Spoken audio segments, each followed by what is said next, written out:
conversation, kitu tunaogopa sana ni tutapiga kura na Ruto ataiba. Hiyo ndio kitu tunaogopa.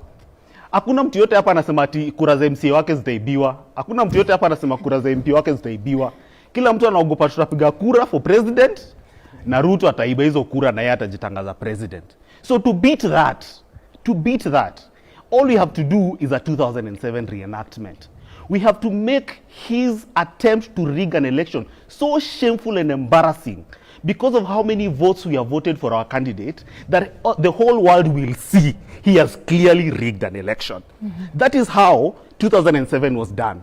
It is that the opposition was able to marshal so many votes that it was embarrassing for what Kibaki was trying to do. He had to swear himself in at night. And thank God for the constitution, this man cannot swear himself at night this time around. So ensure, no matter how many times they say they will steal the votes, he must lose the youth vote by a big margin.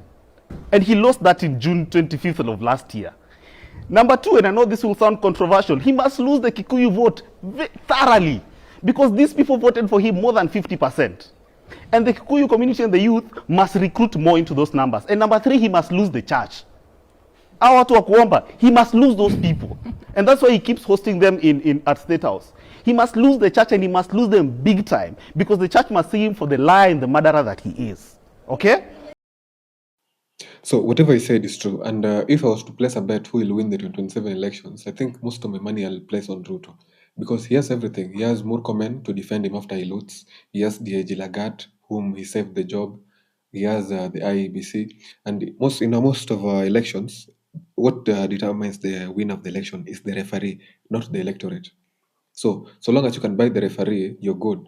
And that's what happened with the Chebukati, and that's what will happen with this new guy. So I don't think there's amount of money you can reject. If he's offered maybe a 10 billion or 5 billion, sioni kama anaweza kataa. So we are in a very, very tough place because if whatever he's saying happens, the 207 scenario where the votes against the sitting president are so many that watu wa country wanakataa hatuja kufuatia. What it creates is with Murkomen in power and with Murkomen in security, with what he said, the shoot to kill narrative, we will be shot like crazy. Because since Murkomen was there, the police brutality has tripled. Kindiki had a conscience. Murkomen doesn't have a conscience. Kindiki had love for his people. Murkomen doesn't have love for anyone. So it will be a very, very tough scenario in 2027 because we'll be forced to choose whether we'll let the country burn or live with Ruto as the president. Just the same way it happened in 2007. We were forced to choose whether we want Raila there and everything to burn because Kibaki wasn't letting it go.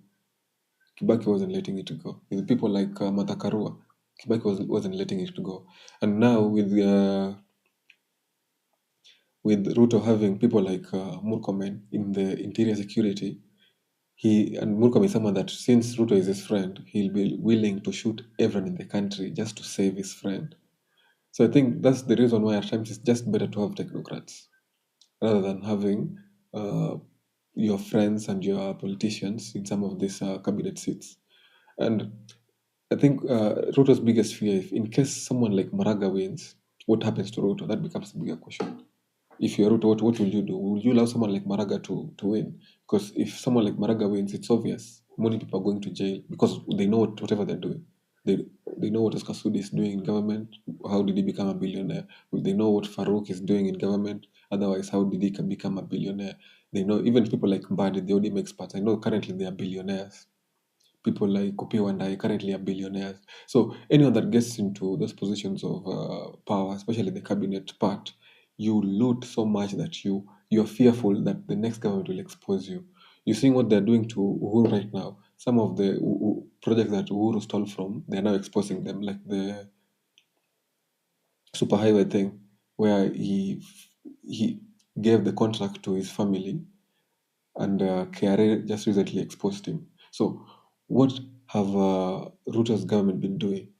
What the Mithuka Linturi, the agriculture thing, like many things will be exposed to a level that it will be bad on their side. So they can't let it go, even if it's massacring an entire country, even if it's a post-election violence worse than the 2007 one, they're willing to risk it and it might happen, like whether we like it or not. So our country is in a very, very tight spot because we have a guy that has messed up so much he can't let it go, and we have a country where people want him out, but we can't get him out through elections because it will be rigged, obviously. And the referee is already on one side. The judges are already on one side. Like everyone is can be bought. That's the tough scenario we are in. Everyone can be bought. Anyone can be bought. Just a matter of what's the price. The judges can be bought. IBC can and maybe has already been bought. So in 2027 it will be a very, very tough year for most Kenyans, and we'll lose very, very many people. That's for sure. So we should just pray maybe God to intervene. That's all we can say. Because otherwise, Murkomen won't spare you, Ruto won't spare you, the ABC guys won't spare you. So with the things like governor, MCA, they don't invest as much. But even though sometimes they are looted, but now with the president side, it's we are doomed. Oh my God! I may not be your best, and I don't claim to be, but I'm the one you have. Son of soil, nekadeli maombi